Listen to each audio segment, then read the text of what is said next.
G'day. In the studio today we have the big one from Nitto. It's the Nitto Mud Grappler, and yes, it's big.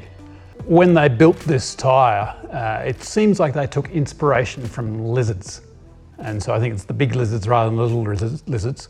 But you've got these cool little features all over it that draw some inspiration from those lizards. So we'll go into those in a second. But this is a big tyre meant for big cars. It is only available between 33-inch and 37-inch tyres, and between 15-inch wheels and 20-inch wheels. And probably not really recommended for on the road, although you might be able to travel to and from your off-roading destination. But it's really focused on off-roading. It has massive tread to void ratio. And by that, I mean, it's also really heavy, by the way. In terms of weight, it goes between 30.3 kilos to 39.8 kilos. This is a 35, so it's probably somewhere in the middle of that. Tread to void ratio. It means that I can stick fingers in here between the tread. So this is the void, this is the tread. So it's these spacings between the blocks that mean it's got a whole bunch of space in here to dig into the mud and grab onto rocks and that sort of thing. So a huge void to tread ratio.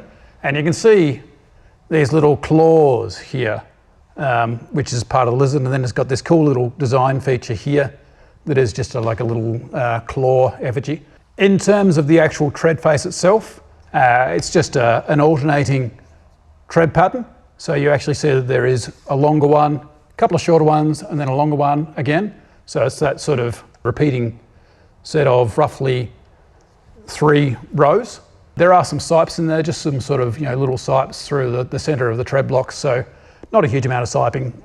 It'd be interesting to see how this fares in the water, driving through rain, thicker, when there's a little bit of water covering the road, how they would actually do, because there's not a huge amount of rubber actually attaching the tyre to the road. So that's where I can show you the tyres, and then one day we might even do a long-term review of these, but it's down to you guys to let us know what you think of these tyres. So make sure you head to tyrereview.com.au and leave a review of these tyres if you've used them. So that's the Nitto Mud Grappler.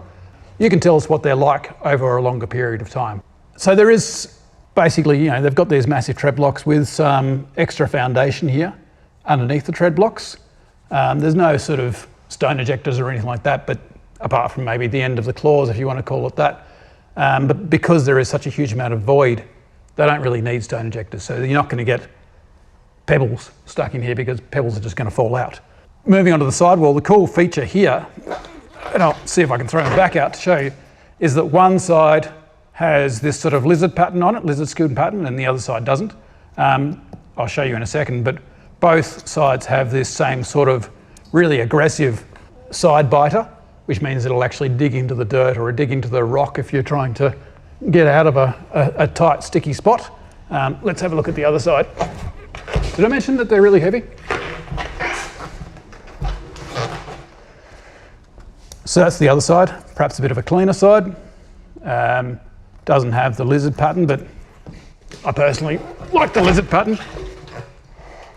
They actually have a very decent, I wouldn't say they're a traditional rim protector, but they've got deep protection here around the rim. So the rim would normally sit here, and they do actually have a raised up section here, which will help stop rocks from dinging your rims and scratches and that sort of thing. Although people who are into this are probably fairly committed and won't care as much about their rims, but it also means that those rims are going to last longer. So if you're really aired down and you're edging up against a rock, you're more likely to hit the tyre on the rock rather than the rim on the rock, and less likely to do damage, which leads to breakage, which leads to downtime. So in terms of tread depth, you're looking at 16.7 mil across the range, so 16.7 mil that way.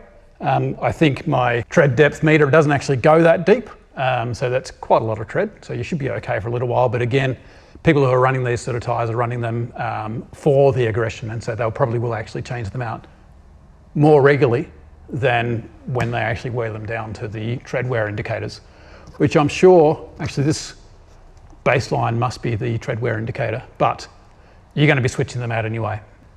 So that's the Nitto Mud Grappler. It says extreme terrain on the box, and that's what it's meant for, extreme terrain, where you actually have a dedicated car and you drive there and you risk losing it. You might even trailer it there.